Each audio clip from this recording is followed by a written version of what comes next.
Hey guys, Adam here playing some Disc Golf Valley multiplayer. Let's get into it. We got Highlanders, Champions Landing, and Lakeside. Should be a fun one. I see Highlanders 8, Highlanders 3, Lakeside 1 and 6. So some fun holes in there. Let's start out with trying to get an eagle here if we get a good look. This didn't turn over as much as I anticipated, so probably just going to go for birdie here. But we'll see what happens here. Looks like No Bueno's going to have an eagle look with his paradigm. That's okay. We'll be just fine here. And he made it. Good for him. We still got lots of golf still to play. And we can get aggressive more later if we need to. All right. Highlanders 1. I'm going to go with the Raptor and just pop it down there. Pretty straightforward, nothing really to that shot. And then it's downhill, so I'm actually going to switch to the putt function and just putt this thing right where I want to be. No Bueno tried to run the ace, it looks like. Maybe not, I don't know, it's hard to tell. But anyway, I don't run that hole, too risky. Unless I'm down by 1 in its last hole or something. Okay, on this hole here, we're going to go with the backhand water skip, and our goal is to just get a look for a throw-in, and if we're not in a good look, then we're just going to lay up. Okay, so we have a look here. 51, it's going to play backhand keystone right there. And we nailed it. Did we get one on No Bueno? Yes, we did. So we're back up tied now with him. Love that keystone. Such a good distance control for throw-ins, especially with, like, you can do lofty bids with it too because it's understable and it holds straight nicely. And No Bueno went long, actually, so he got OB. That sucks. All right. Ooh, what a wind. Oh, man. Okay, I'm going to disc down to a Glide Royal Cloudbreaker 22 because this is such a massive tailwind. You don't need much disc. This disc is more than enough to get me close enough for a throw-in. And 28, it's going to play like 20, honestly. Yep. Downhill tailwind, what more can you need? So we got another one on No Bueno here. Now, we're basically just trying to hold the lead and then feign his ace run attempts on 8 and 9 here. Okay, 3 wind. I'm going to take this really wide just to make sure I don't go OB left by hyzering out too early. And if you take it wider, that makes this tailwind have less effect on like how far away this is from the pin. Okay, you just need to straddle a little bit around this tree and we'll take that birdie. No Bueno almost went OB there, but he stays in bounds, so that's nice for him.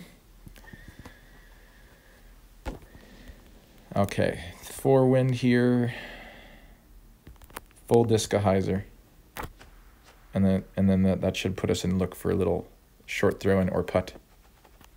Perfect. Bang, there you go. Easy peasy, lemon squeezy. I mean, it's not completely easy. That tee shot was a little bit interesting because it's a 4 wind, but we managed to get the job done, and we'll be moving on here. Lakeside. This is Lakeside 2, so pretty simple eagle. Hard to get the birdie on, really. So if No Bueno gets, or hard to get the ace. So if No Bueno gets an ace, hats off. I'm not really expecting much, though. He didn't really give it a run. Smart by him, though, honestly. If he can ace 8 and 9, then he can catch me. That's probably what he's thinking. And also, I'm just going to try to defend by getting an ace to really seal the deal here.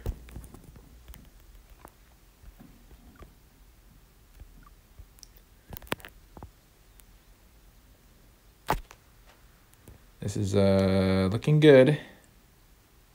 And we'll get that ace. Perfect. Yeah, I was worried I overturned it slightly, but no, it was just perfect with that fuse. Now, wait, hole 9. This is Lakeside 1, so it'll be a Sampo ace run. And right here. And this will be missing left, just barely. Should have aimed a little higher, more right, and that would have been perfect.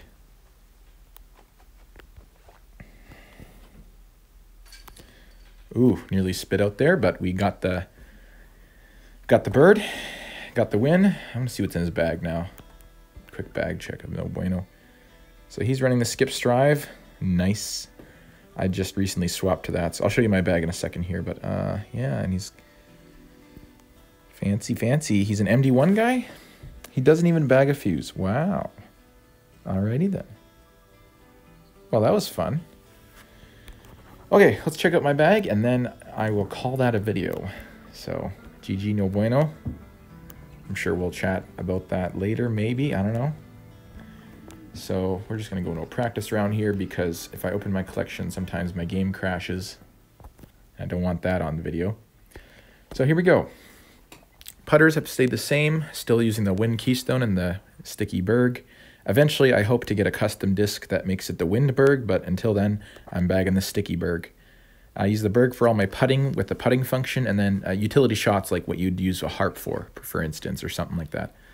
I use my Wind Keystone with my Wind Fuse. I use those together for short throw-ins, powered down, and then occasionally the Berg on strong left to right winds. And then for my full send ace runs, I'm using the MD1, or for throw-ins, where it's a full send mid. MD1 is what I try to use whenever I can, and then fuse is when I need a little bit more distance, but it's not quite FD range. I'll use the fuse for, or certain holes where it just shapes better for the fuse. But I mean, pretty much all of them I've gotten down with the MD1 now. And then for the fairways, in my fairway pouch there, I got the Roll FD. I recently dropped my Roll Instinct for the Roll Brave, and I've been loving that. But then I found this Roll FD in the multiplayer track, and it is just money. So I'm now using that. And then I have a overstable 9-speed Roll Raptor. Works really well, really consistent disc. The only thing that the Roll Raptor you need to be aware of is, since it's so overstable and it has a roll attribute, it can stand on edge and roll. So you just got to be aware of that, so that you're landing the disc on the proper angle, so it doesn't want to cut roll as much. Next in my main bag, Roll Sampo Sticky, or Roll Stampo Glide Sapphire, Skip Sampo. I still have those the same, just stamps have looked slightly different with that Glide Sapphire. And then my Roll Cloudbreaker and my Glide Water Skip Rive, still bagging those. Eventually, I think I want to try out a Water Skip Roll disc, because the Glide Water Skip Rive, I need to power down on certain shots like Oak Hill 6, KO Backwards 9, stuff like that. And it'd be really nice to do a Roll Water Skip. I've seen some people bagging them. So if I ever get a custom driver, I'm going to maybe try out the Water Skip Roll Strive and try to sub that out for the Cloudbreaker. I think it's comparable distance from what I hear from the stats, but I won't know until I really get one in my hands. So hopefully eventually I can try that out, and then that gives me more control with my water skips. And it basically acts as a third attribute, since the Strive goes farther than the Cloudbreaker anyhow.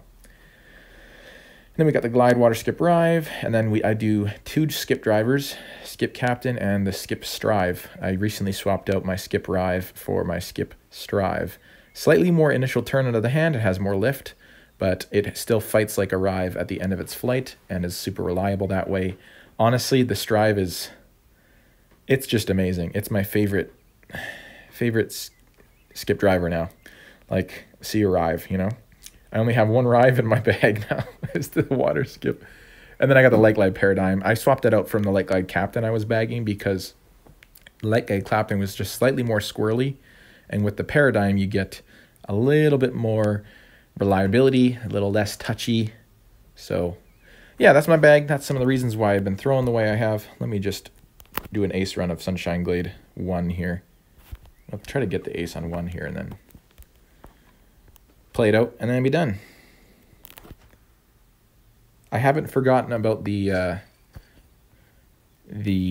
series that I want to do, the Player Toolbox, and I do have stuff written up for that. I just need to record it now, so stay tuned. Oh, I need to use my Sampo for this. And hole 2, I need to figure out a better play for hole 2. The Sampo works good, but it's not always as great as I've seen what other people do. So I got to test out a new run for that eventually here.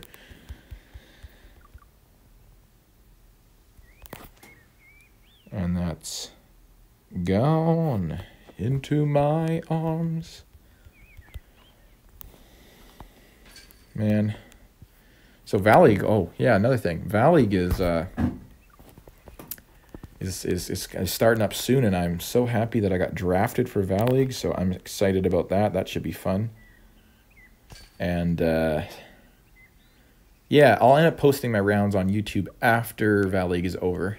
I'm gonna record them all, put them in files on my computer, and then at the end I will post my Val League rounds, just to kind of give you a glimpse into how I'm playing, what decisions I'm making.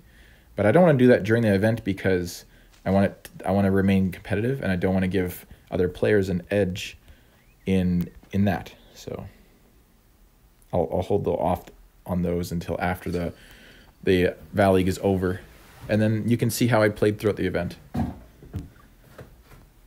Yeah, so anyway, I hope you enjoyed that, and I hope you enjoyed this video, and we'll see you later.